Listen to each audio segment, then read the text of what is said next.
வேண்டும் நாம் தமிழர் ஆட்சி என்கிற முழக்கத்தை முன்வைத்து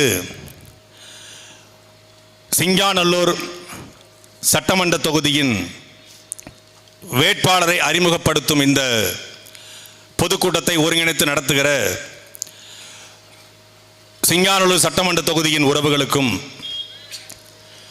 இந்த சௌரிப்பாளையம் மண்ணில் மானத்தோடும் அறிவோடும் வீரத்தோடும் வாழ்ந்து வருகிற எம் தமிழ்ச்சாதியின் சொந்தங்களுக்கும், ஆங்காங்கே கடைகளிலே ஒளிந்து கொண்டு நம்மைத்தான் பேச போகிறார் என்று காலையிலிருந்தே வம்பிழுத்து காத்து கொண்டிருக்கிற உடன்பிறப்புகளுக்கும், நம்மை எப்படியும் ரெண்டாக புலப்பான் என்று மரங்களிலே அமர்ந்து கொண்டு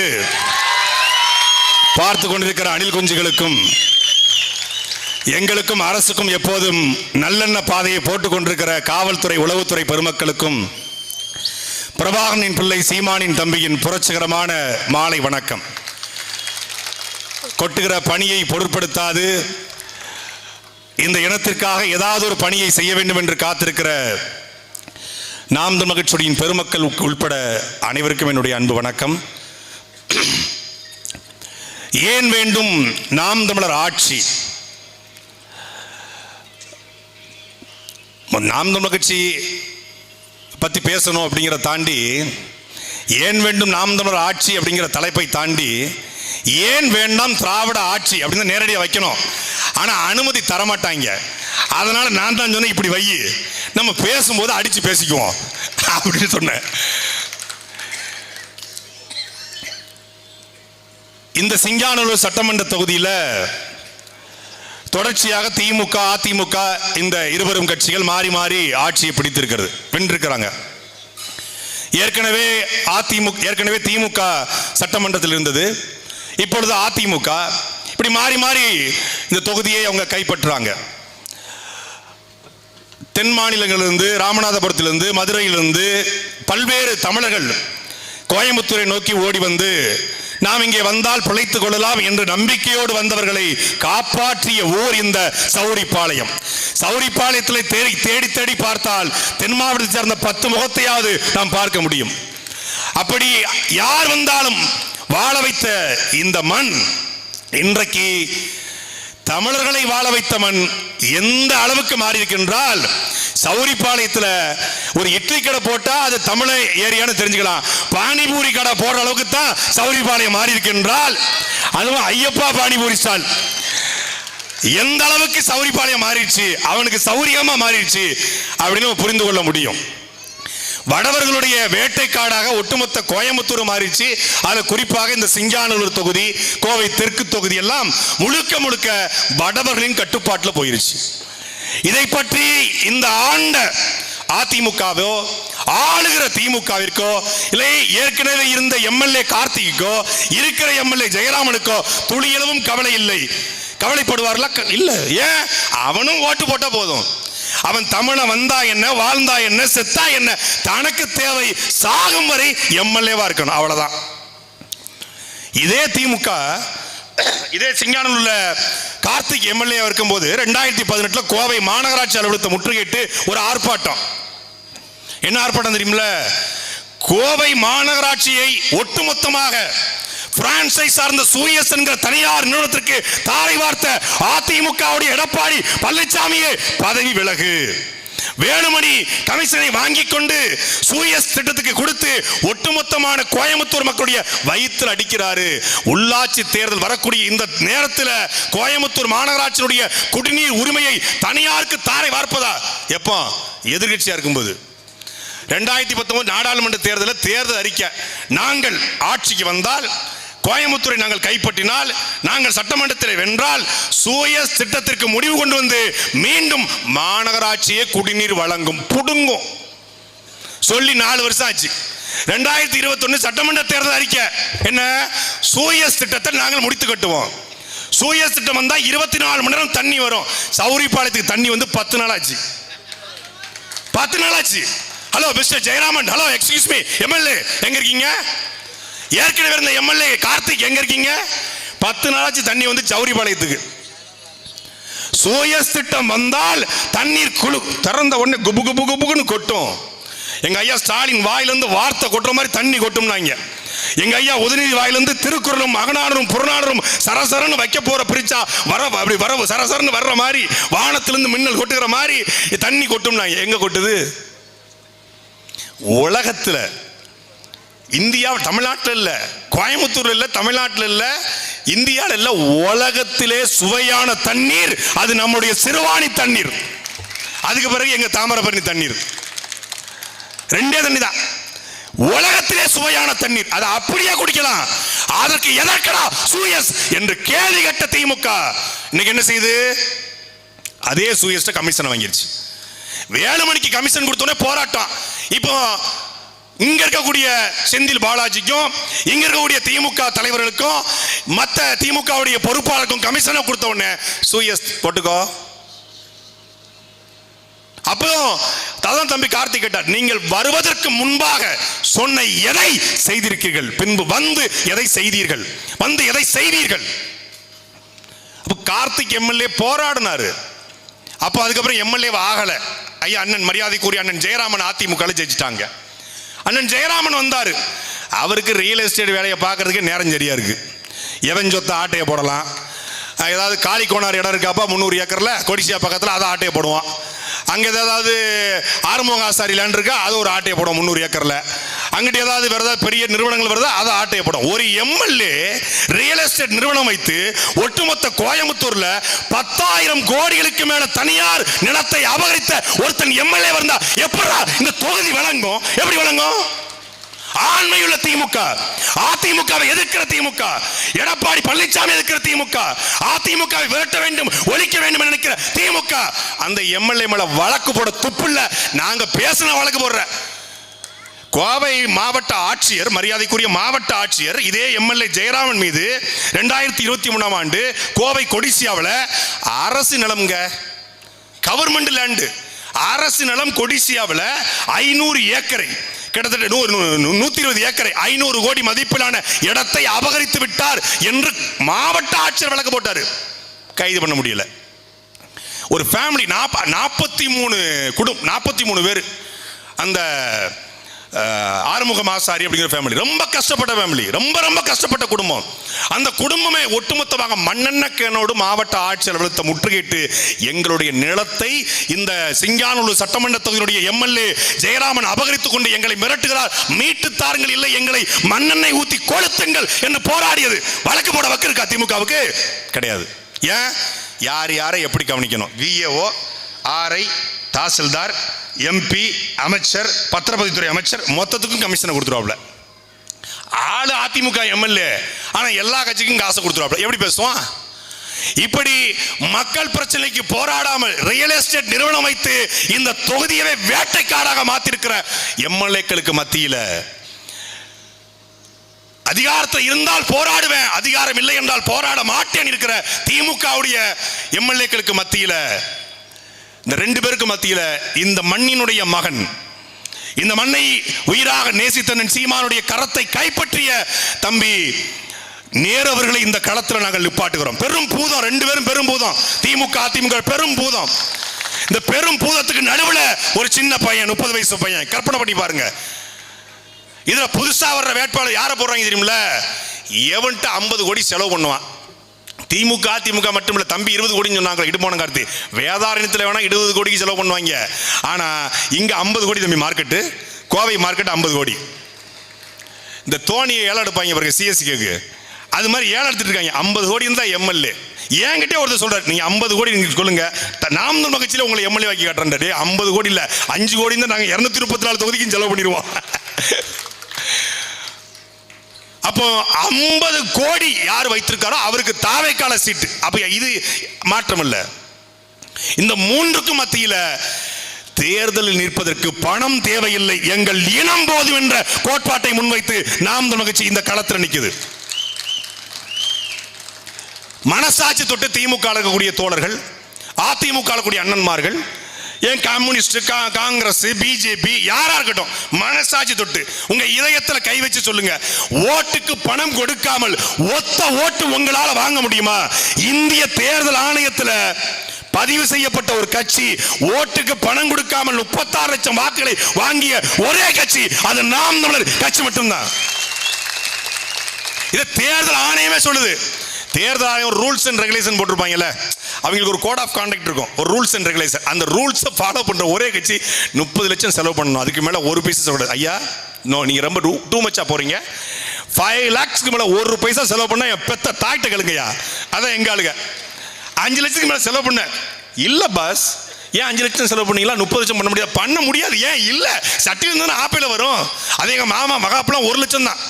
பார்டர் தாண்ட மாட்டாப்லையே, அப்படி ஸ்ட்ரிக்டா இருப்பாப்ல. இப்ப மாப்பிள்ள மருமக நிக்கிறதுனால கூட ஒரு 2 லட்சம் செலவு பண்ணலாம். அப்படி சிக்கனத்தின் சிகரமா வாழ்வாங்க. அந்த காலத்துல காமராஜர்லாம் அவர் சொல்லுவாங்க, அவர் ரொம்ப சிக்கனமா இருந்தாங்க, ரொம்ப இதா இருந்தாங்க. அந்த காலத்துல சிக்கனமா இருந்தாங்க. இப்போ சிக்கனமா தேர்தல் துண்டறிக்கை தவிர கட்சிக்காரனுக்கு ஐயோ கூடவே வர டீ வாங்கி கொடுக்க வேண்டியிருக்குமோ அந்த மாதிரிதான். டீ சாப்பாடு அது நீயே பார்த்துக்க. ஏன் தேர்தலில் சாமானிய மக்களும் போட்டி போட முடியும். ஒரு ஆட்டோ ஓட்டுநரும், ஒரு பூக்கடை வைத்திருப்பவனும், ஒரு ஜெராக்ஸ் கடை வைத்திருப்பவனும், ஒரு கால் டாக்ஸி ஓட்டுபவனும் இந்த தேர்தலில் எம்எல்ஏவாக களம் காண முடியும் என்பதை இந்தியாவிற்கு காட்டிய ஒரு கட்சி அது நாம் தமிழர் கட்சி. பணம் படைத்த ரியல் எஸ்டேட் அதிபர், பணம் படைத்த பெரும் முதலாளி 500 ஏக்கர் தென்னந்தோப்பு வைத்திருப்பது மட்டும்தான் இந்த தேர்தலில் போட்டி போடும் என்ற நிலையை உடைக்கிற கட்சி நாம் தமிழர் கட்சி. அதனால தான் ஏழை எளிய மக்கள், பாமர மக்கள் தேடி தேடி வாக்களிச்சான். ஆட்சிக்கு வந்து 4.25 வருஷம் ஆகுது. 4.25 வருஷத்துல 2021 ஜூன் மாதம் நான் கைது செய்யப்பட்டேன்.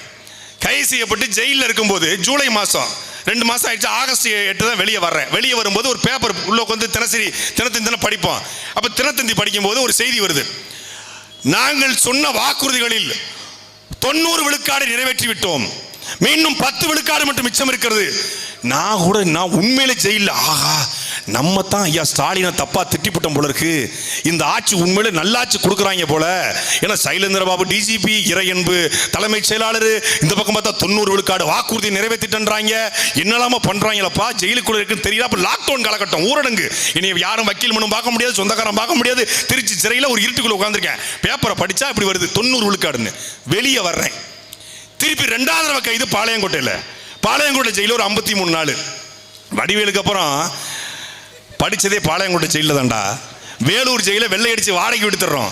அது இல்லாம பல சப்ஜெக்ட்ல போற என் சப்ஜெக்ட் தானே பாடம் எடுக்கிறேன். சிப்ஸ் லேடன் பேசுறியா, பின் லேடன் அப்படிங்கிற மாதிரி எல்லா ஜெயிலும் இருந்து நான் தான். இந்த கோயம்புத்தூர் மட்டும் தான் இல்லை, அநேகமா இருந்துரும் நினைக்கிறேன். அப்போ அப்படி அந்த பாளையங்கோட்டை சில இருக்கும்போது திருப்பி வருது 85 விழுக்காடு வாக்குறுதி நிறைவேற்றி விட்டோம். இன்னொரு 15 நாங்க. என்னடா திருச்சியில் இருக்கும்போது 90 நாங்க, இப்ப 85ன்றாங்க. திருப்பி வெளியே வந்துட்டேன். வெளியே வந்து திருப்பி 15 நாள்ல கைது. நம்ம வாய் சும்மா இருக்குமா? 15 நாள்ல கைது. அப்புறம் புழல்ல குண்டாஸ் போட்டு விட்டாங்க 213 நாள். அங்க இருக்கும் பார்த்தா 70 விழுக்காடு வாக்குறுதி நிறைவேற்றியாச்சு. என்னடா வாக்குறுதினா 70, 80, 90, 100 ஏறும். இது 90, 85, 70 இறங்குது. என்னடா இது என்ன கொடுமையா இருக்கு. அப்படி பார்த்து திருப்பி வெளியே வந்தாச்சு. பெயில் கிடைச்சிருச்சு, குண்டாஸ் உடஞ்சிருச்சு, வெளியே வந்தாச்சு. அவரு ஐயா ஸ்டாலின், ஆபா நாங்க சொன்ன வாக்குறுதிகள்ல ஏதோ 1-2 விட்டு போச்சுதா, அதுக்காக நாங்க எதையுமே செய்யணும் அர்த்தம் இல்லையா. எதிர்கட்சிகள் ஏதோ வாய் புள்ளித்ததோ, ஆக பாகாய் புள்ளித்ததோ என்ற மாதிரி பேசுறீங்களா. நாங்க என்ன சொன்னோம், இளத்தரசிகளுக்கு 1000 ரூபாய் கொடுக்கலையா, ஆக அந்த வகையில கட்டன்னு ஆக மாணவிகளுக்கு 1000 ரூபாய் கொடுக்கலையா, மாணவர்களுக்கு 1000 ரூபாய் கொடுக்கலையா, பேருந்துகளை போடலையா, சாலைகளை கட்டியிருக்க எப்ப எக்கோ யாருப்பா போட்டது? ஐயா இறங்கிற போறாரு, கருப்புசாமி இறங்கின மாதிரி. என்னையா இது? அதாவது ஏதோ 1-2 விட்டு போச்சுனாப்ல. 1-2 விட்டு போலையா அப்பா, 1-2 தான் செஞ்சிருக்கீங்க. 1-2 என்னது? உலகத்திலேயே லிப்ஸ்டிக் பேருந்து எங்கேயாவது கேள்விப்பட்டிருக்கீங்களா? பேருந்துக்கு முன்னாடியும் பிங்கு பின்னாடியும் பிங்கு.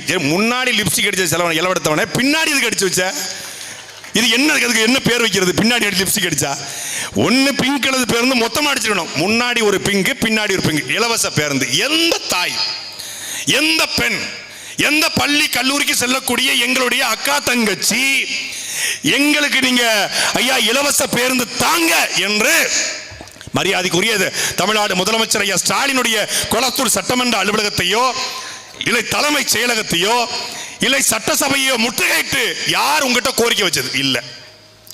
ஒட்டுமொத்த தமிழ்நாடு மக்களுடைய ஒரே கோரிக்கை, டாஸ்மாகை இழுத்து மூடுங்கள். இந்த டாஸ்மாக் மூலமாக தமிழ்நாட்டினுடைய ஒவ்வொரு குடும்பத்திலும் ஒரு குடிகாரன் உருவாகிவிட்டான் என்று ஒவ்வொரு தாய்மாரும் கதறாங்க.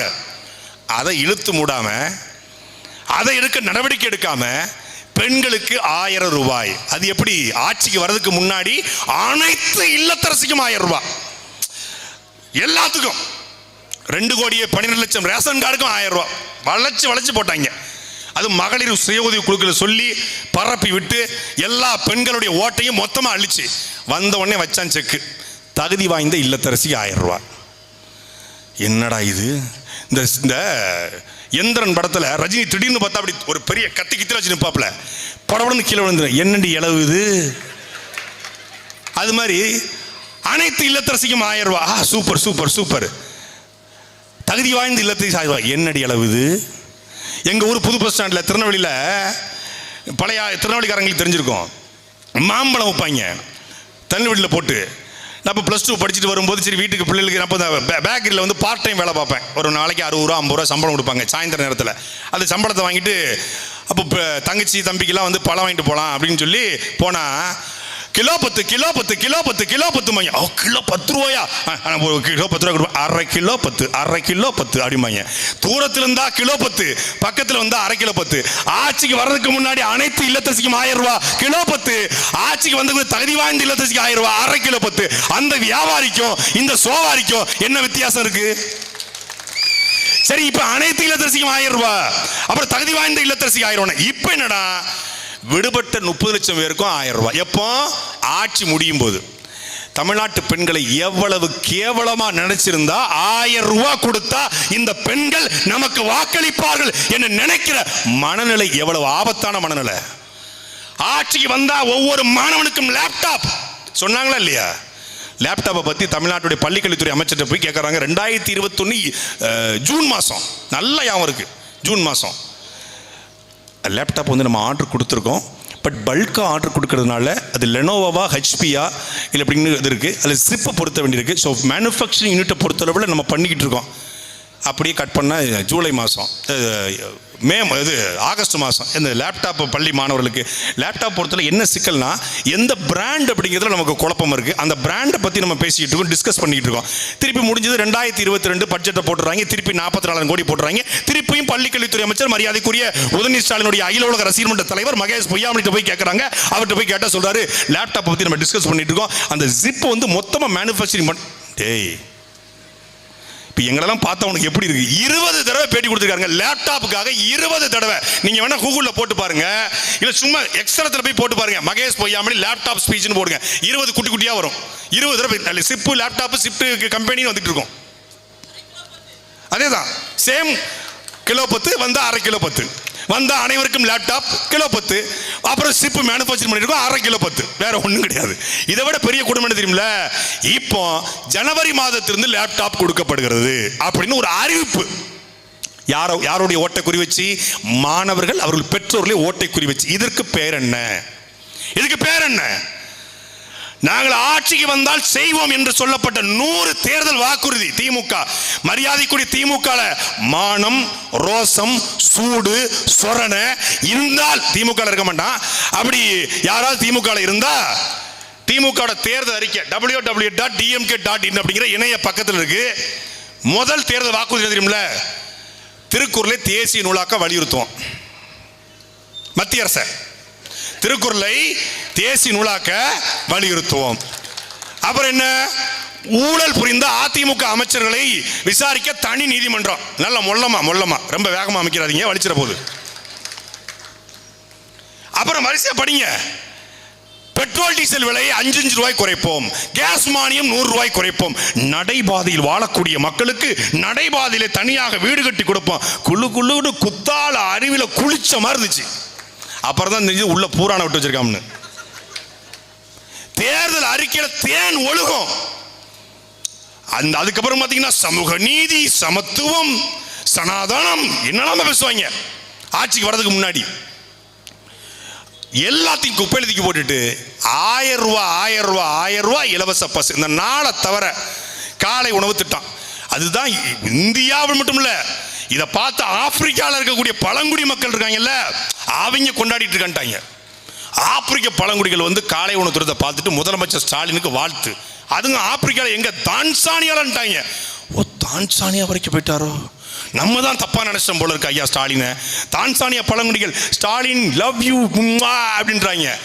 என்னையாது தான்சானியா பழங்குடி வரைக்கும் நம்மால் ரீச் ஆகிட்டு அப்படின்னு பார்த்து சர்ச் பண்ணி பார்த்தா, இப்போ நம்ம ஊரில் வந்து இந்த கரகாட்டம் ஆடுவாங்க. கரகாட்டம் ஆடும்போது வந்தானோ ஐயா வந்தானோ, வந்த நம்மளை குந்தானோ, வணக்கம் உள்ள அப்படின்னு பாட்டு பாடிட்டு இந்த கூட்டத்தை மதித்து அன்னார் அவர்கள் 500 ரூபாயை 5000 ரூபாயை கொடுத்துருக்கிறார், அவர் வாழ்க, அவர் குடும்பம் வாழ்கன்னு இது பண்ணுவாங்க. அதே மாதிரி அங்கே இருக்கக்கூடிய கரகாட்ட கோஷ்டி ஒன்று இருக்கு, தான்சானியா கரகாட்ட கோஷ்டி. அந்த கரகாட்ட கோஷ்டிக்கு 3000 ரூபாய் பணத்தை கொடுத்து இந்த மாதிரி காலை உணவு திட்டம் சிறப்பான திட்டம், அது உலகத்திலே கிடையாது அப்படின்னு வாழ்த்தி விடுங்கன்னு சொல்லி எவனோ ஒரு அங்க இருக்கிற ஆப்பிரிக்க உடன்பரப்பு பண்ணியிருக்கான். அப்புறம் பார்த்தா நம்மால் ஒன்று பண்ணான், சாட்டை சப்ஸ்கிரைப் பண்ணுங்கன்னு சொல்லி அவங்க என் போட்டோவை கொடுத்து ஒரு 3000 ரூபாய் பணத்தை கிட்டான். அதே டெய்லர் அதே வாடகை எடுத்து வச்சு என் போட்டோ வச்சு ஒட்டுமொத்தமாக ஆப்பிரிக்க பழங்குடி பூரா கட்டி பிடிச்சி என்னைய முத்தம் கொடுத்து என் போட்டோவுக்கு ஷாட்டை எடுத்து நாட்டை திருத்து அப்படின்னு அவங்க ஒரு பாட்டை போட்டு இவங்க பண்ண மொத்த என்ன சொல்றது செட்டப் இருக்கு பாருங்க. மொத்த செட்டப்பையும் ஒரே ஒரு 3000 ரூபாய் சுக்கு சுக்கா உடைஞ்சு போச்சு. ஆஹா, எவ்வளவு கஷ்டப்பட்டு கட்டினோம்டா, மண்கோட்டையை சரிச்சு விட்டு போயிட்டாங்களே, பேதியில போவங்கிற மாதிரி முடிச்சு விட்டாச்சு. இப்படி ஆட்சிக்கு வந்து நல்லது பண்ணியிருந்தா நீங்க மக்கள்கிட்ட சொல்ல தேவையில்லை. நல்லது பண்ணவில்லை என்பதால் என்ன, ஊருக்கு ஊருக்கு பதாக, ஊருக்கு ஊருக்கு வண்டி. இப்போ இந்த காலை உணவு திட்டம், ஏன் காலை உணவு திட்டத்தை கை வைக்கிறாங்க?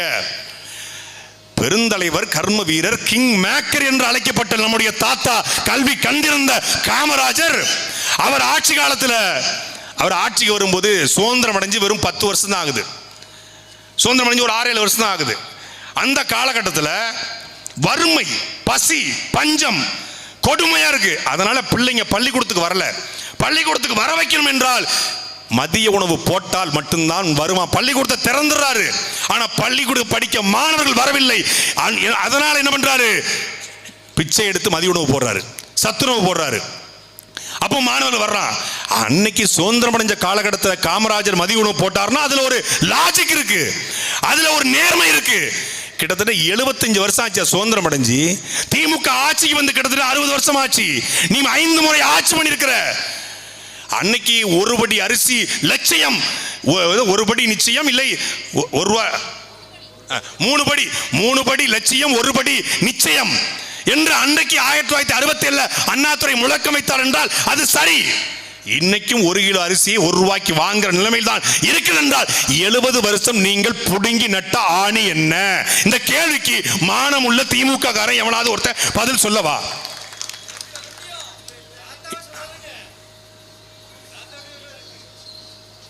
என்ன பதில் இருக்கு உங்ககிட்ட? கிடையாது. சரி, இந்த காலை உணவு திட்டத்தை ஏன் கொண்டு வரணும் ஐயா ஸ்டாலின்?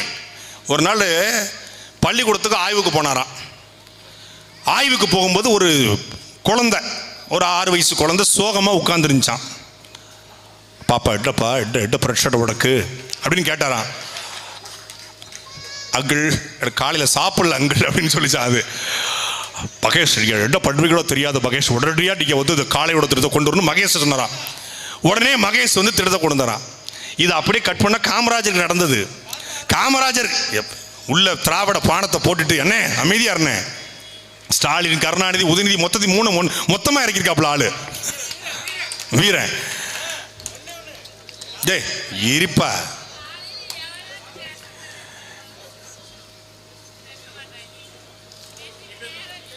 இது ஐயா காமராஜர் நடந்துச்சு. காமராஜர் நடந்தத அப்படியே கட் காப்பி பேஸ்ட் போட்டு ஐயா ஸ்டாலினுக்கு போட்டு விட்டாங்க. இந்த 4.5 வருஷ ஆட்சியில சொல்லும்படி ஒரு சாதனை, ஏதாவது ஒண்ணு சொல்லுங்க, சொல்லும்படி ஒரு சாதனை பண்ணிட்டாருங்க. இதுதாங்க அவர் பண்ண சாதனை. கோயம்புத்தூர்ல 10 கிலோமீட்டருக்கு பாலம், 10 கிலோமீட்டருக்கு ஒரு பாலம், நிக்காம போலாங்க இந்த பாலத்துல. அப்புறம் ஏன் கோயம்புத்தூர்ல டிராபிக் இருக்கு? 10 கிலோமீட்டருக்கு பாலத்தில் மேல போலாம், அப்புறம் எதுக்கு போக்குவரத்து நெருக்கடி இருக்கு? பாலம் கட்டினார்கள். பாலம் கட்டி யார் பெயர் வைத்தார்கள்? அவர் வந்து பெரிய விஞ்ஞானின்ட்டாங்க. எங்கள் அக்கா கார்த்திகா தான் சொன்னாங்கன்னு நினைக்கிறேன். பெரிய விஞ்ஞானியா, என்னங்க கண்டுபிடிச்சிருக்காரு? அதை தாங்க கண்டுபிடிச்சிட்டு இருக்கோம். ஜிடி நாயுடு என்ன விஞ்ஞானி கேட்டா, சேவிங் பண்ண பிளேடை கண்டுபிடிச்சிருக்காருங்க, காரில் வைக்கிற பெல்லை கண்டுபிடிச்சாருங்க, டிக்கெட் வைக்கிற மிஷினை கண்டுபிடிச்சாருங்க. இதெல்லாம் வெளிநாட்டில் கண்டுபிடிச்சான். வெளிநாட்டில் கண்டுபிடிச்சதா அங்கிருந்து வாங்கி கொண்டு இங்கே வச்சிருக்காப்புல, பர்ச்சேஸ் பண்ணிட்டு வந்திருக்காப்புல, ஹோல்சேல் வியாபாரி. அதை ஜிடி நாயுடு பாலம். உண்மையிலே இது யாருடைய பாலமா இருந்திருக்கணும்? கோவை பகுதி மக்கள், கொங்கு மக்களுடைய ஒட்டுமொத்தமான விவசாய தேவையை பூர்த்தி செய்ய 56 கிலோமீட்டர் கால்வாயை வெட்டிய எங்களுடைய பாட்டன். மறந்து போயிட்டீங்களா?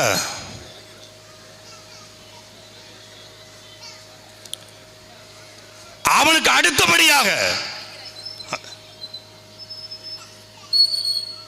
எப்ப இன்னைக்கு நேரத்தில் 12ஆம் நூற்றாண்டுல இன்னைக்கு இவன் ஒரு பாலம் கட்டுறான், இவன் ஒரு கால்வா வெட்டுறான். அந்த கால்வா வெட்டுறதுக்கு கிட்டத்தட்ட 5 வருஷம் 6 வருஷம் ஆகுது. ஆனால் 56 கிலோமீட்டர் கால்வாயை 11 மாதங்களிலே இந்த கோவை பகுதி மக்களை வைத்து வெட்டி முடித்த காளிங்கராயன் பெயர் தானடா அந்த பாலத்துக்கு இருந்திருக்கணும். காளிங்கராயர் பாலம் என்று இருந்தால் பாலம் இடிஞ்சு கீழே விழுந்துருமா? காளிங்கராய கவுண்டர் பாலம் இருக்கக்கூடாதா? சாதி வந்துடும். என சாதி ஒழிக்க வந்தவர்கள் திராவிடர்கள், சாதியை ஒழிக்க வந்தது திமுக, சாதி ஒழிப்பைய ஸ்டாலினுடைய கோட்பாடு கொள்கை. அதனால காளிங்கராய கவுண்டர் பாலம் இருக்கக்கூடாது. சரி, வெள்ளைக்காரன் நிலத்துக்கு வந்த பொழுது 1 பைசா வரி உனக்கு தரமாட்டேன், சென்னிமலைக்கும் சிவன்மலைக்கும் நடுவே தீரன் சின்னமலை என்று போய் சொல் என்ற வெள்ளைக்காரனை ஓட ஓட விரட்டி அடித்து அவன் கடைசியாக தூக்கு கைட்டு விடும்போது, என் எதிரி நீ, தூக்கை கூட மரணத்தை கூட எனக்கு பரிசாக தரக்கூடாது என்று தூக்கு கயிற்றை வாங்கி கழுத்திலே போட்டுக்கொண்டு கழுத்து இறுக இறுக செத்து போன எங்கள் பாட்டன் தீரன் சின்னமலையுடைய பெயர் இந்த பாலத்துக்கு வைக்க கூடாதா? பாலம் இடிஞ்சு கீழே விழுந்துருமா? இவர்களுக்கு இல்லாத பெரு அடையாளம் என்னடா ஜிடி நாயுடுக்கு வந்துச்சுன்னு கேட்டா, அவரை நீங்க நாயுடுவா பார்க்காதீங்க. அப்புறம் எப்படி பார்க்கணும்? அவர் நீங்க விஞ்ஞானின்னு பாருங்க. எங்களுக்கு நாயுடுனா விஞ்ஞானின்னு தெரியும், உங்களுக்கு நாயுடுனா சாதின்னு தெரியும். முத்துராமலிங்க தேவர் எப்படி சொல்ற? முத்துராமலிங்க நார் இவன் ஏன் அது முத்துராமலிங்க தேவருங்கிறது சாதி ஆயிரும். அவர் பேரே முத்துராமலிங்க தேவர், பேரே முத்துராமலிங்க தேவர் கையெழுத்து போட்டவரை, சான்றிதழ் இருப்பவரை முத்துராமலிங்க தேவர் என்பது அது சாதி பேருங்கிறான். முத்துராமலிங்க தேவர் சாதி பேர் என்றால் ஜிடி நாயுடு என்னடா பேரு? என்ன பேரு? பதில் இருக்க அவன்கிட்ட? சாதிய எண்ணம் கொண்டவன் சாமியை கூட கும்பிட தகுதியற்றவன். சாதிய எண்ணம் கொண்டவன் அரசியலுக்கு வந்தால் அந்த அரசியல் நாசமாய் போய்விடும். என் பெயரை சொல்லி ஒடுக்கப்பட்ட மக்களை அடிப்பது என்பது என் இதயத்தை பொழிந்து ரத்தம் குடிப்பதற்கு சமம் என்று பேசி தன்னுடைய சொத்துக்களை 17 பங்குகளாக பிரித்து அதில் ஒடுக்கப்பட்ட, தாழ்த்தப்பட்ட, பிற்படுத்தப்பட்ட மக்களுக்கு எழுதி வைத்து செத்து போன எங்கள் தாத்தா முத்துராமலிங்க தேவர் சாதி வெறியர். அவர் சாதியின் குறியீடு. ஆனால் நாயுடு என்ற ஒரே ஒரு காரணத்திற்காக ஈவே ராமசாமி நாயுடுவால் ஆதரிக்கப்பட்டு கொண்டாடப்பட்டு விஞ்ஞானியாக போற்றப்பட்ட, எப்படி கலைஞர் அறிஞரோ, எப்படி கலைஞர் தமிழர் தலைவரோ, எப்படி அண்ணாதுரை அறிஞரோ, எப்படி வீரமணி தமிழர் தலைவரோ, எப்படி ஸ்டாலின் அப்பாவோ, அப்படித்தான் ஜிடி நாயுடு விஞ்ஞானி. அவ்வளவுதான். இப்ப உதயநிதி வந்து வாழும் சேகவரா சொல்றாங்கல்ல, அது மாதிரிதான் ஜிடி நாயுடு. இப்ப நம்ம எல்லாம் எதிர்க்கணும் வைங்களேன், என்னங்க அவர் சேகவர், அவரை பத்தி ஒரு புரட்சியை தெரியாதா? எம்புட்டு இருக்குது ஆசை ஓ மேல என்கிற புரட்சியை நிகழ்த்தியவர் உதயநிதி ஸ்டாலின். கார் ரேஸ் நடத்தலையா, ஏர் ஷோ நடத்தலையான்றான். ஏன்னா விளையாட்டுத்துறை மங்கி போய் கிடந்துச்சான். உதயநிதி ஸ்டாலின் வந்ததுக்கு அப்புறம் உற்சாகமா இருக்கான். அப்பதான் கேட்டோம், 50 வருஷமா திமுக மாறி மாறி ஆண்டிருக்க, திமுக விளையாட்டுத்துறை அமைச்சர் புடுங்கிட்டு இருந்தாங்களா, உதயநிதி ஸ்டாலின் வந்தா கலட்டி நட்டாரான்னு கேட்டா பதில் இல்ல.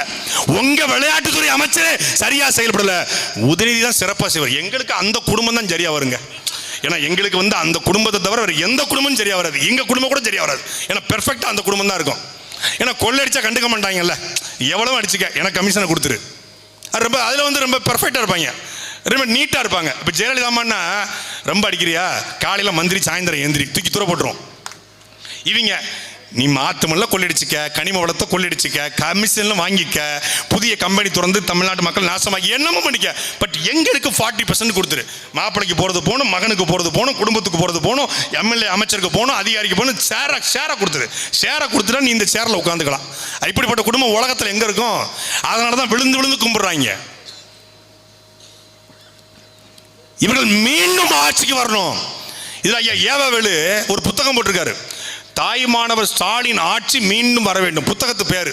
புத்தகம் எழுதும்போது சிரிச்சிருப்பீங்களா? கண்டிப்பா சிரிச்சிருப்பீங்க. என்ன பெண்களுக்கு பாதுகாப்பான ஆட்சி என்று இந்த ஆட்சி பேசப்படுகிறது. கோவை வானூர்தி நிலையம் என்பது இந்தியாவினுடைய குடியரசுத் தலைவரும் இந்திய பிரதமரும் பெரும் அதிகாரிகளும் பெரும் முதலாளிகளும் வரக்கூடிய பரபரப்பாக இயங்கக்கூடிய வானூர்தி நிலையம். சென்னையின் வானூர்தி நிலையத்துக்கு பிறகு தமிழ்நாட்டில் பரபரப்பான வானூர்தி நிலையம் கோவை வானூர்தி நிலையம்.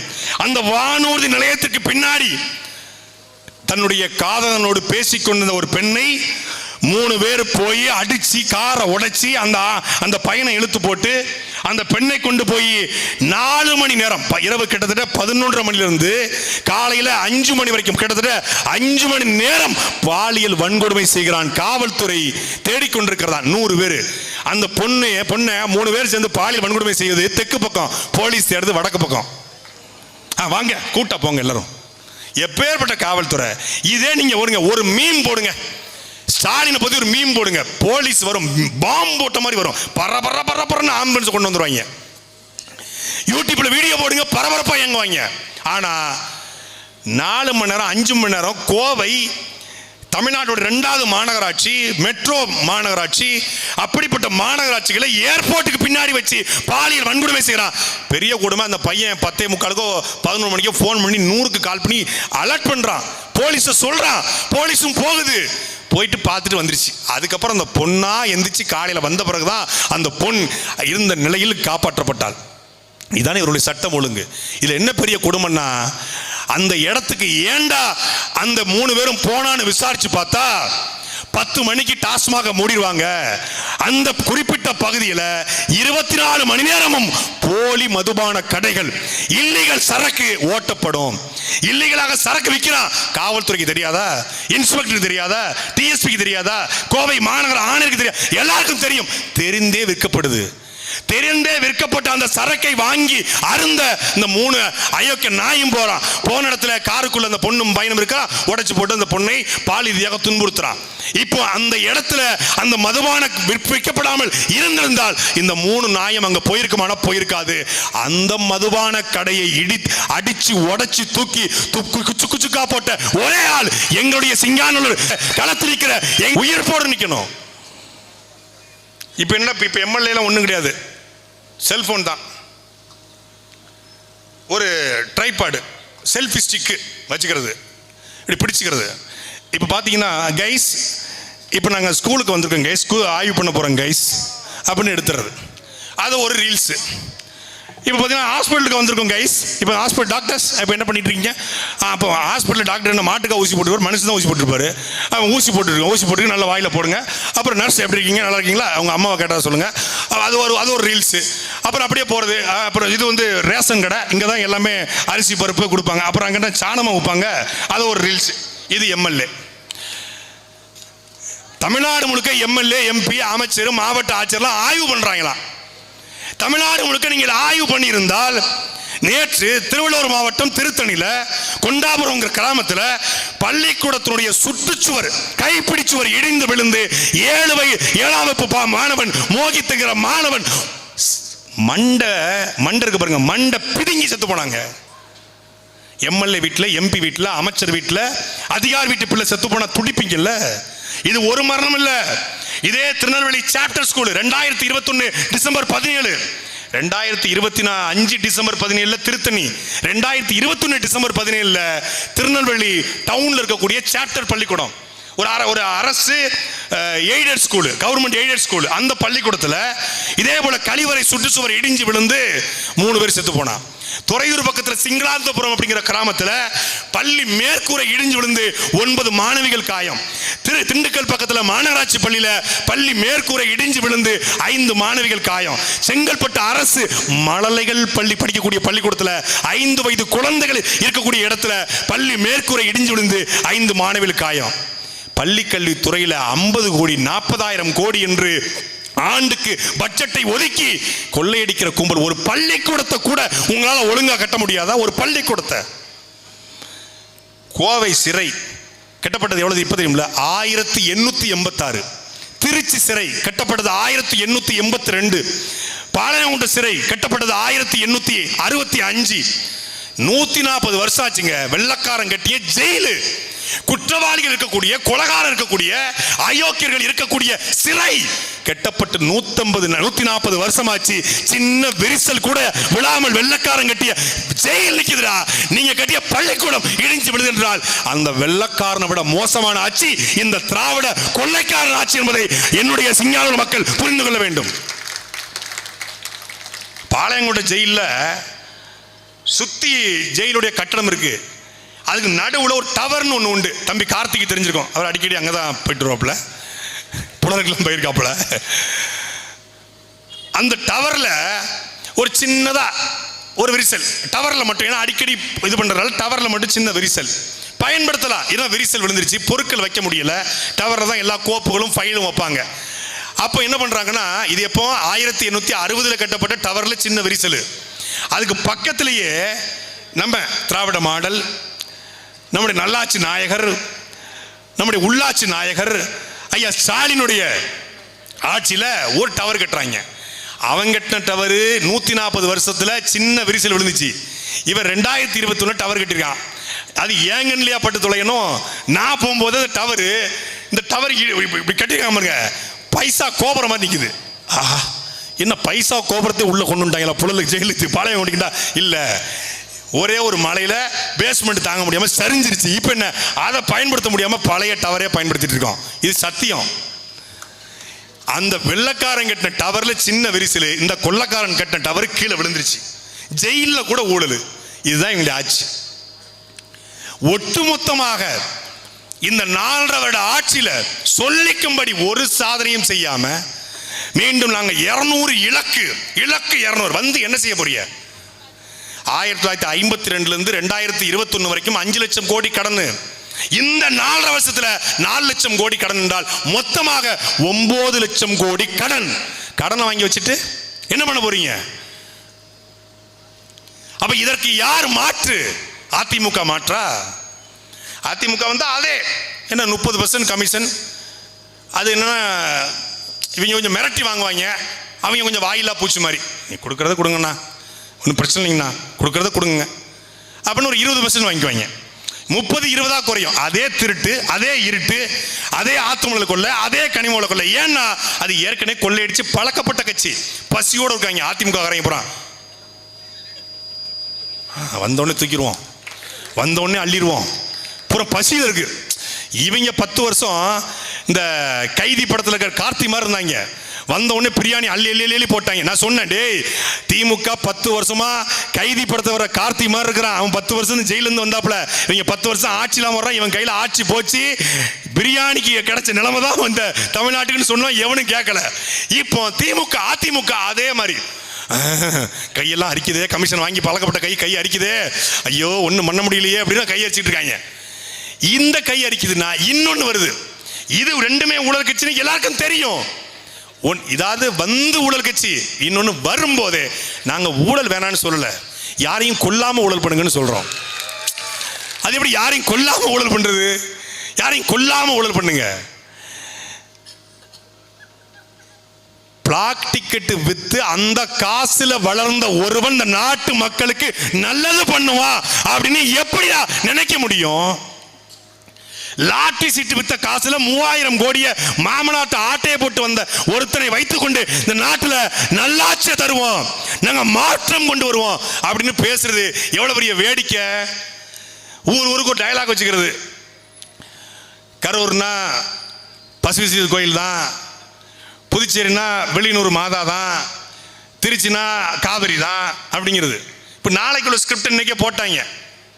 நாளைக்கு போறாருல, நாளைக்கு ஸ்கிரிப்டை போட்டாங்க. நம்ம எல்லாருக்கும் தெரியும், என் நெஞ்சில் குடி இருக்கும் தோல்லா தோல்லிஸ் நண்போ நண்பிஸ் எல்லாருக்கும் வணக்கம். நம்ம எல்லாருக்குமே தெரியும் நம்ம கட்சியோட கொள்கை தலைவர், அந்த கொள்கை தலைவர் பிறந்த மண்ணு தான் இந்த ஈரோடு. ஈரோடுனாலே நமக்கு தியாவத்து வருது, பெரியார் மண்ணு தான். பெரியார் மண்ணு, பேக்கரியில் நின்று நீ தின்னு பாரு பண்ணு அப்படின்பாப்புல. அந்த ஈரோடு மண்ணில், ஈரோடு நமக்கு இன்னொன்று யாருக்கு வருது, காவிரி தான். காவிரினாங்க 2 வாக்கியால் ஓடுதான் இது ஈரோடுன்னு பேரு. அது மட்டுமா, இது மஞ்சள் நகரம் அழைக்கப்படுது, இது ஜவுளி நகரம் அழைக்கப்படுது. அந்த ஜவுளி தொழிலாளர்கள் நெசவாளர்கள் இருக்காங்க, அவங்களோட கிட்னியை திருடித்தான் இந்த திமுக வைக்குது. என்ன ஸ்டாலின் அங்கிள் கேக்குதா அங்கிள்? அவ்வளவுதான். What bro, this is wrong bro. இதான் ஸ்கிரிப்ட். இத பேசுறதுக்கு, இத பேசுறதுக்கு 500 ஏக்கர்ல பந்தல், 24 ஆம்புலன்ஸ், 48 சிசிடிவி, 40 கேமரா, 100 கேமராக்கள், அப்படி மாதிரி 140 கேமராக்கள், 40 தண்ணி தொட்டி, 25,000 தொண்டர்கள், 10,000 மக்கள். எதுக்கு அவன் பேச போறது 10 நிமிஷம். இந்த 10 நிமிஷத்துக்கு கொடுக்கிற பில்டப் 10 நாளா கொடுத்துட்டு இருக்காங்க. என்னத்தை பேசிடுவாரு? நாங்கள் ஆட்சிக்கு வந்தால் ஆத்துமணல் கொள்ளையை, கனிம வள கொள்ளையை, இயற்கை வள சுரண்டலை தடுப்போம்.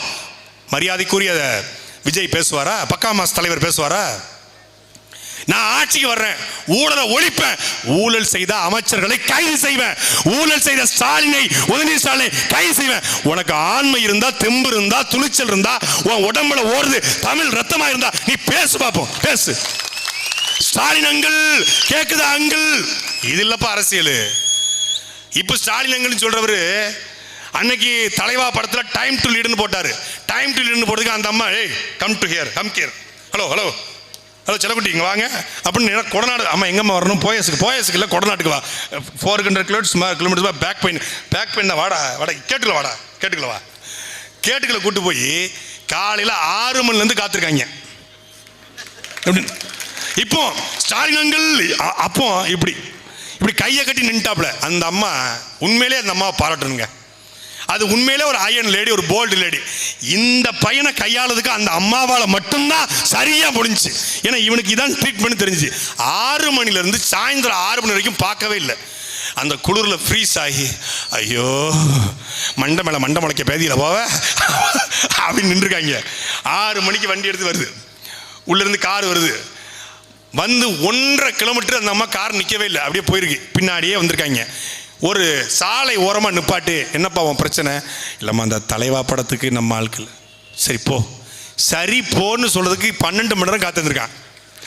அப்போ கார் டயரில் விழுந்திருக்கான். கார் டயரில் ஓபிஎஸ்க்கு முன்னாடி, எடப்பாடிக்கு முன்னாடி விழுந்த ஒரே ஆள் யாருன்னா பக்காமாஸ் தான். இவர் தான். இப்போ அப்போ அன்னைக்கு நான் வந்து யாருக்கும் பயப்பட மாட்டேன், நான் கேரியோட உச்சத்தை உதறிட்டு வந்திருக்கிறேன், நான் எடுத்த நோ கம் பேக் அப்படின்னு சொல்லி, என்ன ஜெயலலிதா ஆண்டி கேக்குதா ஆண்டி அப்படின்னா போண்டிய கழட்டிருக்கு. வந்து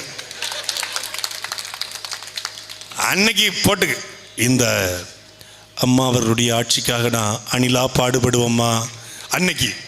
இப்போ அப்படியே டப்புன்னு என்னடா, ஒரு 41 உயிர் துள்ள துடிக்க சாகும் போதும் அந்த களத்தை விட்டுட்டு ஓடி போற ஒருத்தன் எப்படி மக்களுக்கான தலைவனா இருக்க முடியும் என்ற கேள்வியை ஒரு பைய கேட்கலங்க. ஒரு பைய கேட்ட ஒரே ஒரு ஆளு எங்க அண்ணன் சீமானும் அவன் தம்பிகள் நானுங்களும் தான், வேற எவனும் கேட்கல. துள்ள துடிக்க சாகுது. கேட்ட மக்கள் தலைவரா? எல்லாரும் கட்சி ஆரம்பிச்சு தான் வீட்டுக்குள்ள போவாங்க. நாங்க வீட்டுக்குள்ள போய் தான் கட்சி ஆரம்பிச்சிருக்கோம். ஏன் திருட போனீங்களா? வீட்டுக்குள்ள போயிட்டாராம். ஒவ்வொரு வீட்டுக்குள்ள போயிட்டாராம். ஒவ்வொரு வீட்டுக்குள்ளேயும் போனீங்கல்ல, அப்ப செத்து போன 41 வீட்டுக்குள்ளேயும் நீங்க இருப்பீங்கல்ல. செத்து போன எல்லாருக்கும் நான் எல்லாருக்கும் தாய் மாமா மாறினாரு. செத்து போன பிள்ளைகளுக்கும் நீங்க தான் தாய் மாமா. அந்த தாய் மாமாவாக அந்த களத்துல நிக்கணும்ல, நிக்கல, ஓடி போயிட்டாரு. தம்பி கார்த்தி சொன்னது மாதிரி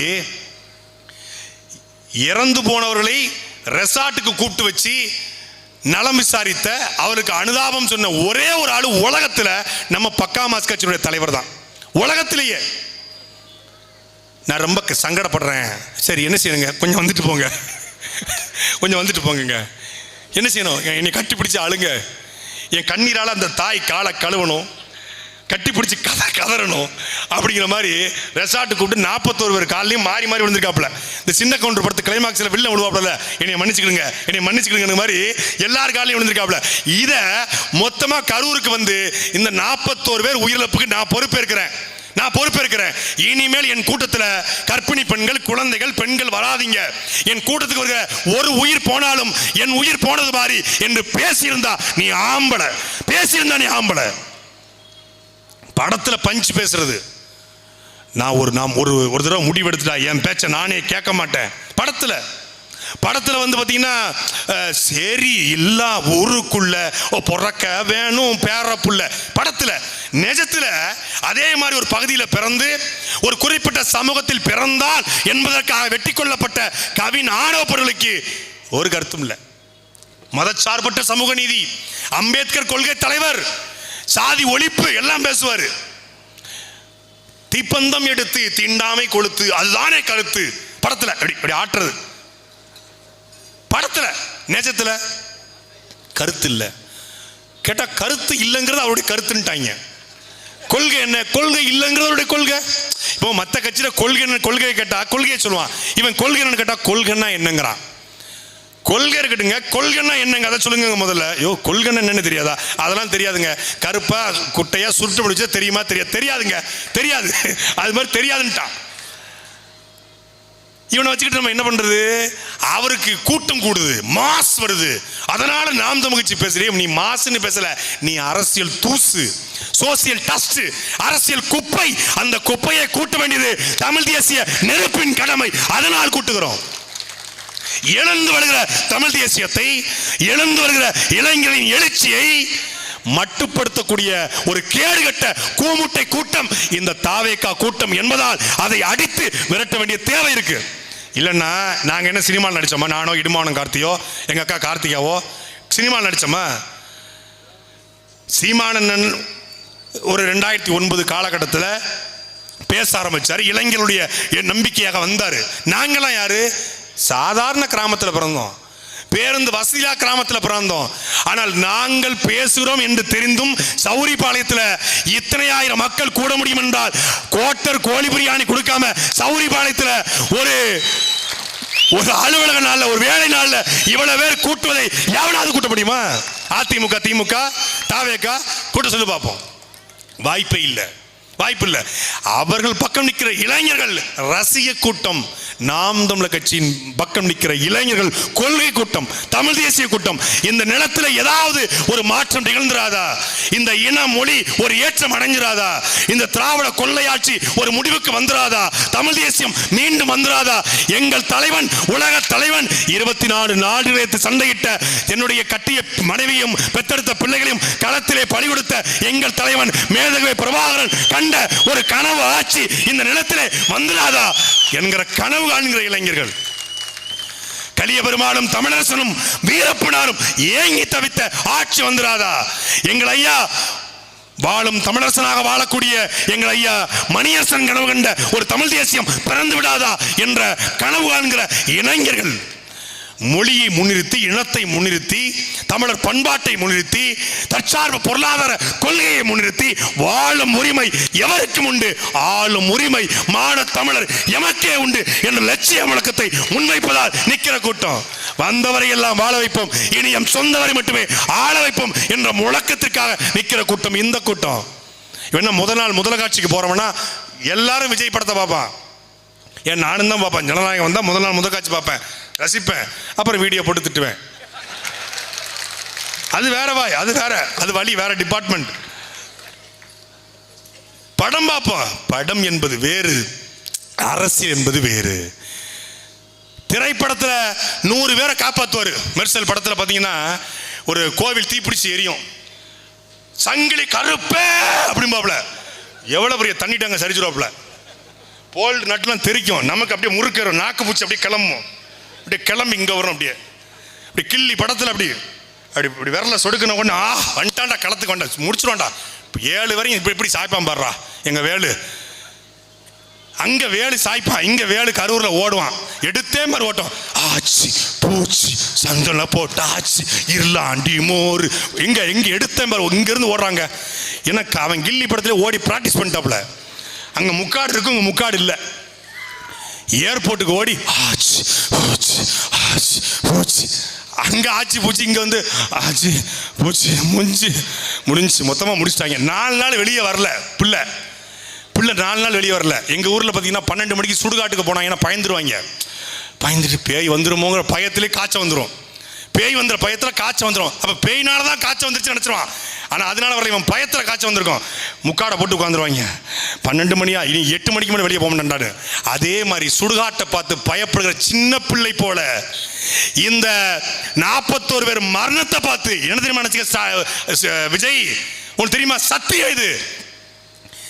அந்த 4 நாளும் நேபாளத்தில் வீட்டை அடிச்ச மாதிரி நம்மள தமிழ்நாட்டு மக்கள் நம்ம வீட்டை பனையூர் வீட்டை அடிச்சிருவாங்கன்னு பயந்துருக்காப்லங்க.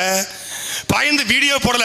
ஜானவரக்கி சாமி, இந்த ஆதவு எல்லாரும் போய் இந்த வீடியோ ஓடிடுற, உதைப்பதுக்குள் ஓடிவிடு, பரிசும் கிடையாது ஒன்றும் கிடையாது அப்படி கொலவரியாட்டவள. அப்புறம் பார்த்தீங்கன்னா நீங்க இந்த 4ஆவது நாள் போட்ட வீடியோ ஒன்று இருக்கு.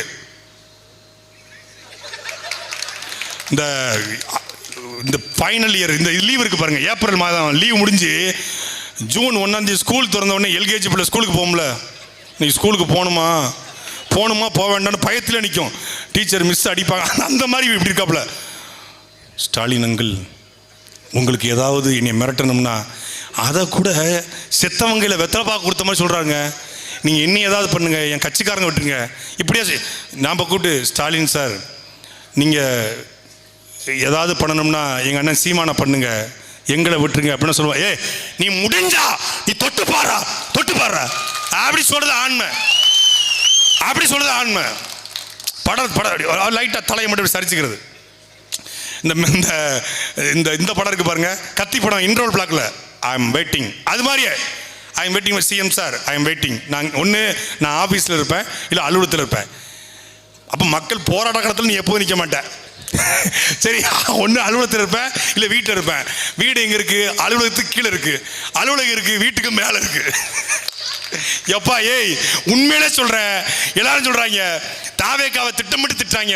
உண்மையிலே திட்டமிட்டு திட்டல. அது இந்த அரசியல் கட்சி, இந்த தேர்தலுடைய ஒரு பொலிட்டிக்கல் என்டர்டைன்மெண்ட் தான் இந்த தாவேக்கா. ஒரு பொலிட்டிக்கல் என்டர்டைன்மெண்ட் பார்ட்டி. கூடும், நாளைக்கு ஈரோட்டிலையும் கூடும், அவர் எப்போ வந்தாலும் கூடும். ஏன்னா பெண்கள் ஆண்கள் ரசிக்கிறான், கூடும். ஆனால் சத்தியம் மட்டும் சொல்றோம், அந்த கூட்டம் ஓட்டாக மாறாது. ஏன்னா அவனுக்கு ஓட்டு கிடையாது.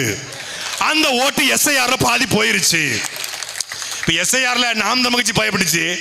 இப்போ நம்ம ஆளுக்கெல்லாம் போட்ட, இப்போ அண்ணன் கூட கூப்பிட்டுப்பா நம்ம ஆளுக்கெல்லாம் ஓட்டு சரியா பண்ணியாச்சுன்னா திமுக கூட பதறிக்கிட்டு போய் களத்து நின்றுச்சு. அதிமுக நினைச்சு, தாவேக்கா போகல. ஏன்?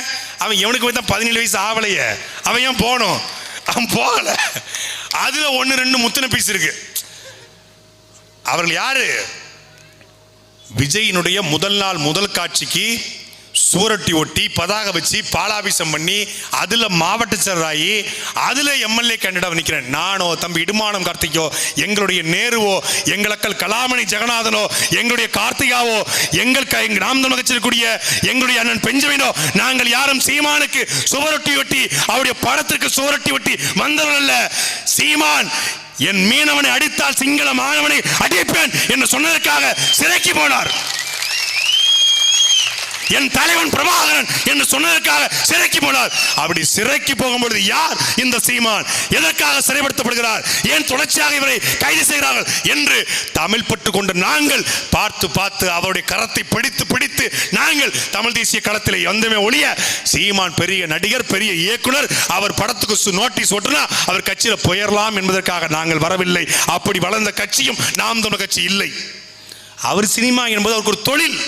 ஆனால் அது அண்ணன் சீமானுடைய அடையாளம் அல்ல. அவர் சினிமாக்காரராக அடையாளப்பட்டாரா, இல்லை பிரபாகரன் தம்பியாக அடையாளப்பட்டாரா என்பதுதான் இங்க இருக்கிற கேள்வி. நாங்க தலைவரை எடுத்தோன்னே அவரும் தாயில்லா பிள்ளைகளை போல, தாயை போல பாசம் காட்டிய தலைவனை இழந்து தவிக்கிற அந்த ஈழத்தமிழுக்கும் நாம உதனுமான இல்லையா? நமக்கு கூட்டணிக்கு வருவாங்களா இல்லையா? அவங்களுக்கு சீட்டு கொடுக்கணுமா? இதெல்லாம் ஒரு பேச்சுன்னு உலகத்தில் நம்பிட்டு இருக்காங்க பாருங்க. ஈரோடுக்கு மஞ்சள் ஃபேமஸ் இல்லையா? ஈரோடுனா பெரியார் மண் இல்லையா? இல்லையா? இல்லதான் என்ன செய்யணுங்கிற இருக்கா இல்லையா, ஏதாவது ஒரு முடிவுக்கு வாப்பா. இது ஒருத்தன் ஸ்கிரிப்ட்னு நினைச்சு எழுதி கொடுத்துருக்கான், அதை உட்காந்து ஒருத்தன் பேசுறாங்க மேடையில். அதுக்கு என்ன பேசுறாலும் கை தட்டுறாங்க. என்ன பேசுறாலும் என்ன பூரம் போட்டான். நான் மக்கள் அரங்கத்தில் போய் உட்கார்ந்துருக்கேன். தம்பி கார்த்திகை வந்திருந்தான். மக்கள் அரங்கத்தில் நான் வெறிகுண்ட வேங்கையா பாஞ்சு பேசிட்டு இருக்கேன். ஒருத்தன்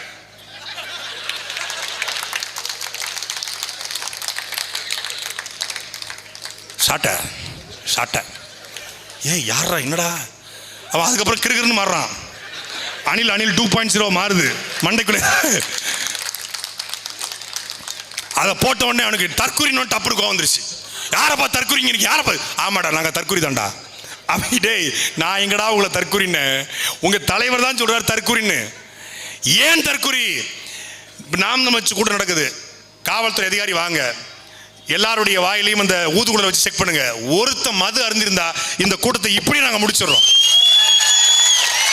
நாளைக்கு ஈரோடு கூட்டம் 8 டாஸ்மாக் லீவு. எங்க விஜய் கட்சியோட கூட்டம் நடப்பதால் 8 டாஸ்மாக் லீவு. இதுதான்டா உன் கூட்டம், இதுதான்டா எங்க கூட்டம். தமிழ்நாட்டு அரசியல் ஒரு மாநாடு முடிந்தால் மாநாட்டு திடலில் ஓதும் ஒரு மதுபான பாட்டிலை கூட பார்க்க முடியாத மாநாடு அது நாம் தமிழர் கட்சியுடைய மாநாடு என்று ஆனந்த விகடன் எழுதியது. அப்படி இருக்க அவங்க கூட்டம். டிரான்ஸ்ஃபார்மர்ல ஏறுவ. இந்த விருமாண்டி படத்துல கமல் ஜல்லிக்கட்டு நடக்கும்போது டிரான்ஸ்ஃபார்மர்ல அப்படி வச்சுட்டு உட்காந்துருப்பாப்ல. அது மாதிரி எல்லாரும் விருமாண்டியா மாறிடுவான். டிரான்ஸ்ஃபார்மர்ல உட்காருவான், இந்த போகலில் உட்காருவான். அது செங்கோட்டை போய் கேட்டா, இந்த பெரிய பெரிய பிளக்ஸ்லாம் வச்சிருக்கீங்களா, அதுக்கு ஒன்றும் பிரச்சனை கிடையாதுங்க. அது பார்த்தீங்கன்னா சுற்றி முள்வேலியை போட்டாச்சு, ஒரு போய் ஏற முடியாது. உங்களுக்கு சரியான ஆள் உங்கள் செங்ஸ் ப்ரோ தான். உங்களுக்கு சரியான ஆள் அவர் தான். சுற்றி முள்வேலி கம்பியை போட்டாச்சு, ஒரு வேலை ஏற முடியாது. சுற்றி பாதுகாப்பு படையை போட்டாச்சு, ஒரு போய் வர முடியாது. இப்படிப்பட்ட கூட்டம் இந்த அரசியலுக்குள் வந்து இருக்கிற கொஞ்ச நஞ்ச மாண்பையும் கெடுக்க பார்க்கிறது. படித்தவர்கள், பண்பாளர்கள், நல்லவர்கள், நியாயவான்கள் அரசியலுக்கு வர வேண்டும் என்று நினைத்த என் அருமை மக்களே, உங்கள் பிள்ளைகள் நாங்கள் வந்திருக்கிறோம். இளைஞர்கள் வரணும்னு சொன்னீங்க, நாங்க வந்திருக்கிறோம். படிச்சவன் வரணும்னு சொன்னீங்க, நாங்க வந்திருக்கிறோம். தம்பி நேருவுக்கு அரசியல் என்பது தொழில் அல்ல. அவர் ஒரு தொழிலதிபர். அவருக்கு வேறு பணி இருக்கிறது. அரசியல் என்பது மக்களுடைய உதவிக்காக வந்திருக்கிறார். நிச்சயம் சத்தியம் என்று சொல்லுவேன். சிங்கானூர் சட்டமன்ற களத்தில் நிற்கிற வேட்பாளர்களில் ஆகச் சிறந்த வேட்பாளர் எங்களுடைய தம்பி நேரு.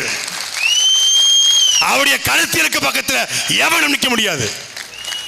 ரியல் எஸ்டேட்டில் கொள்ளையடிக்கிற ஜெயராமனோ, மக்களுடைய சொத்தை அடிச்சு புடுங்குகிற இந்த திமுக வேட்பாளர்களுக்கு மத்தியில மக்களுக்காக உழைப்பதற்காக ஒரு வேட்பாளரை, இந்த மண்ணின் மகனை களத்தில் நிப்பாட்டி இருக்கிறோம். அவருக்கு இந்த சட்டமன்ற தேர்தலிலே 2026 சட்டமன்ற தேர்தலிலே இந்த சௌரிபாளையத்தில் வாழக்கூடிய மான தமிழர்கள், நாம் எங்கு போனாலும் நம்முடைய அடையாளம் என்பது நம் வாய்மொழியாக வருகிற தாய்மொழி தமிழ் என்பதை மறவாத சௌரிபாளையத்துடைய தமிழர்கள், நீங்கள் வாக்கு செலுத்த வேண்டிய சின்னம் விவசாய சின்னம். நாட்டிலே பொறியாளர் தோற்கலாம், விஞ்ஞானி தோற்கலாம், மருத்துவர் தோற்கலாம், ஆனால் சாப்பாடு போடக்கூடிய உணவை தரக்கூடிய விவசாயி தோற்கக்கூடாது. ஒரே ஒரு கட்சி கூட்டத்தில் மட்டும்தான் வேட்பாளரை உட்கார வச்சு பேசுற கூட்டம், அது எங்க கூட்டம் மட்டும்தான். இதே திமுக வேட்பாளர்னா கூட்டம் முடிகிற வரைக்கும் கும்பிட்டு இருப்பாப்ல. கூட்டம் முடிகிற வரைக்கும் கும்பிட்டு தான் இருப்பாங்க. அப்படியே நிற்கணும், எப்படா அந்த பேதியில் போவான் பேசி முடிப்பான். இவன் இப்போத்தான் திமுகலேருந்து அதிமுக போயிருக்கான், இப்போ தாவேக்கா போய் இவன் வர்றதுக்குள்ள அப்படின்னு பண்ணி மனசில் நினைப்பாங்க. நம்ம ஆளுதான் எங்கள் கட்சியில் தான். கட்சியினுடைய தலைமை உறுப்பினர் சீமான் பேசினாலும் வேட்பாளரை மரியாதையாக உட்கார வைக்கிற ஒரு கட்சி அது நாம் தமிழர் கட்சி மட்டும்தான். சொல்ல காப்பாற்றுறாரு. நான் கத்தி கத்தி செத்தாலும் சாவனை ஒழிய இந்த தேசிய கட்சியோட திராவிட கட்சியோட ஒருபோதும் கூட்டணி வைக்க மாட்டேன். 234 தொகுதியிலும் தனித்து போட்டிடுகிற, அப்படி போடுமா திமுக, அப்படி போடுமா அதிமுக, அப்படி போடுமா பாஜக, அப்படி போடுமா தாவேக்கா. ஏற்கனவே ஊழல் செய்த எல்லாரையும் கூட்டு வந்து உள்ள வச்சுக்கிட்டு நல்லது பண்ண போற நிக்கிற அவர்களுக்கு உங்கள் வாக்கா இல்லை. ஊழலை ஒழித்து, லஞ்சத்தை ஒழித்து, பாலியல் வன்கொடுமையற்ற, சாதி மத பேதமற்ற, தீண்டாமையற்ற, மத துவேஷமற்ற, ஆத்துமலர் கனிமவள கொள்ளையற்ற ஒரு நிலத்தை படைக்க இருக்கிற நாம் தமிழர் கட்சிக்கு உங்கள் வாக்கா என்பதை மான தமிழர்கள் நீங்கள் சிந்திச்சு பாருங்க. விவசாயியை காப்பாற்ற விவசாயி கடைசி தருவாயில் நிற்கிறான். சாகும் தருவாயில விவசாயி நிற்கிறான். விவசாயம் செத்து போயிருச்சு, விவசாயம் பொய்த்து போயிருச்சு. அந்த விவசாயத்தையும் விவசாயிகளையும் காப்பாற்றத்தான் உங்கள் பிள்ளைகள் நாங்கள் விவசாயி சின்னத்தை தூக்கி கொண்டு இந்த களத்தில் நிற்கிறோம். ஒவ்வொரு முறையும் சாப்பாடு எடுத்து சாப்பிடும் பொழுது நீங்க டாக்டர் நினைக்க மாட்டீங்க, நீங்க இன்ஜினியர் நினைக்க மாட்டீங்க, நீங்க சயின்டிஸ்ட் நினைக்க மாட்டீங்க. ஒவ்வொரு முறையும் சோறு போடுகிற விவசாயத்தான் நினைக்க முடியும். விவசாயி சேத்துல கால் வச்சாதான் நம்ம சோத்துல கை வைக்க முடியும் என்பதை மான தமிழ் மக்கள் உணர்ந்து விவசாய சின்னத்துல தம்பி சிங்கானூர் களத்தில் நிற்கிற எங்களுடைய தம்பி நேரு அவர்களுக்கு நீங்கள் வாக்கு செலுத்த வேண்டும். இன்னொரு தேர்தல் களத்திலே நாம் மீண்டும் சந்திப்போம். நன்றி, வணக்கம். நாம் தமிழர், நாமே தமிழர்.